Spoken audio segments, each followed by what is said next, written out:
Assalamualaikum warahmatullahi wabarakatuh. Kami dari kelompok 3 mata kuliah Hukum Ekonomi Syariah akan mempresentasikan hasil diskusi kami yang berjudul Bentuk-bentuk akad dalam ekonomi syariah. Sebelumnya, perkenalkan anggota kelompok kami terlebih dahulu. Ada Muzayana, Aisatul Munadaroh, dan Anita Nur Fitriya. Materi yang akan kami bahas adalah pengertian akad, bentuk-bentuk akad dalam ekonomi syariah, serta landasan yuridis akad syariah. Pengertian akad. Kata akad berasal dari bahasa Arab yang berarti ikatan atau kewajiban. Biasa juga diartikan dengan kontrak atau perjanjian. Definisi lain akad menurut istilah adalah pertalian ijab dan qabul sesuai dengan kehendak syariat yang berpengaruh pada objek perikatan. Akad juga suatu sebab dari sebab-sebab yang ditetapkan syara yang karenanya timbul beberapa hukum. Bentuk akad dalam ekonomi syariah. Yang pertama, akad tabarruk. Akad tabarruk adalah segala macam perjanjian yang menyangkut non-for transaction atau transaksi nirlaba. Transaksi ini pada hakikatnya bukan transaksi bisnis untuk mencari keuntungan komersial. Akad tabarruk ini dilakukan dengan tujuan tolong-menolong dalam rangka berbuat kebaikan. Dalam akad tabarruk, pihak yang berbuat kebaikan tidak berhak mensyaratkan imbalan apapun kepada pihak lainnya. Imbalan dari akad tabarruk adalah dari Allah Subhanahu wa Ta'ala, bukan dari manusia. Nirlabanya dalam akad tabarruk terdapat dalam bentuk akad pinjaman, penyimpanan, dan pemberian barang atau uang, barang atau jasa. Dalam meminjamkan uang ada 3 jenis akad, yaitu 1. Qard, yakni pinjaman tanpa syarat apapun dengan batas jangka waktu pembayaran pinjaman. Yang kedua, rahan, adalah gadai, yakni terdapat harta milik orang yang ditahan oleh pihak yang meminjamkan uang sebagai jaminan dengan penilaian ekonomis bagi pegadai.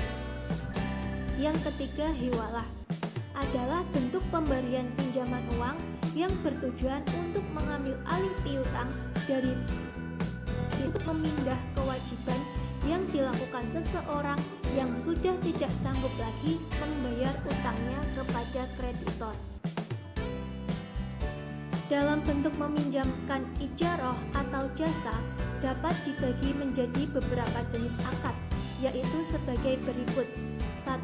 Wakalah adalah akad yang dilakukan dengan memberi kuasa kepada pihak yang memiliki kemampuan untuk melakukan tindakan atau perbuatan atas pihak nasabah dalam melakukan transaksi dengan pihak ketiga. Yang kedua, wadiah, yaitu jasa penitipan barang atau jasa antara pihak yang mempunyai barang atau uang dengan pihak yang diberi kepercayaan dengan tujuan menjaga keselamatan, keamanan, serta keutuhan barang atau jasa tersebut. Pemberian dalam bentuk hibah, wakaf, sedekah, hadiah, dan infak diakadkan untuk tujuan kemaslahatan umum ataupun kepada seseorang yang bersifat pribadi. Akad tijarah atau transaksi konvensional. Akad tijarah berorientasi pada keuntungan komersial. Dalam akad ini, tiap-tiap pihak yang melakukan akad berhak untuk mencari keuntungan, misalnya jual beli, investasi, perburuhan, sewa beli, dan kerjasama bisnis. Akad tijarah dibagi menjadi beberapa jenis.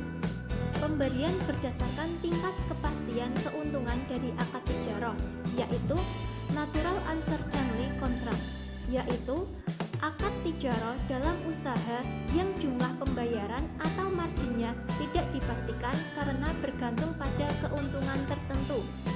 Adapun jenis-jenis dari natural uncertainty contract adalah musyarakah dan mudharabah. Yang kedua, natural certainty contract.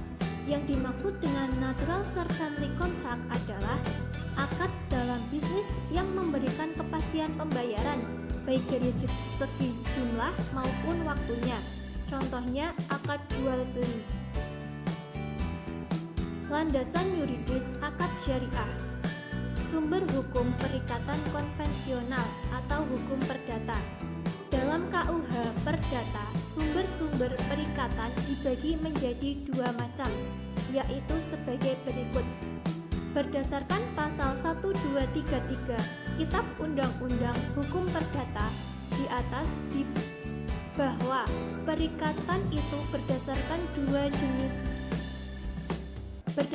dua macam, yaitu bersumber dari perjanjian dan undang-undang, serta berdasarkan fakta hukum. Landasan hukum akad syariah. Al-Quran dan As-Sunnah sebagai sumber hukum pertama dan sebagai dalil atas pelaksanaan ekonomi syariah.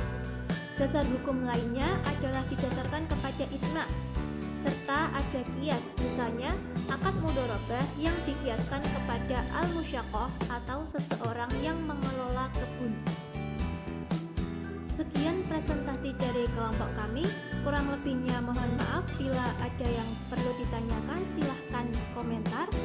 Terima kasih atas perhatiannya. Wassalamualaikum warahmatullahi wabarakatuh.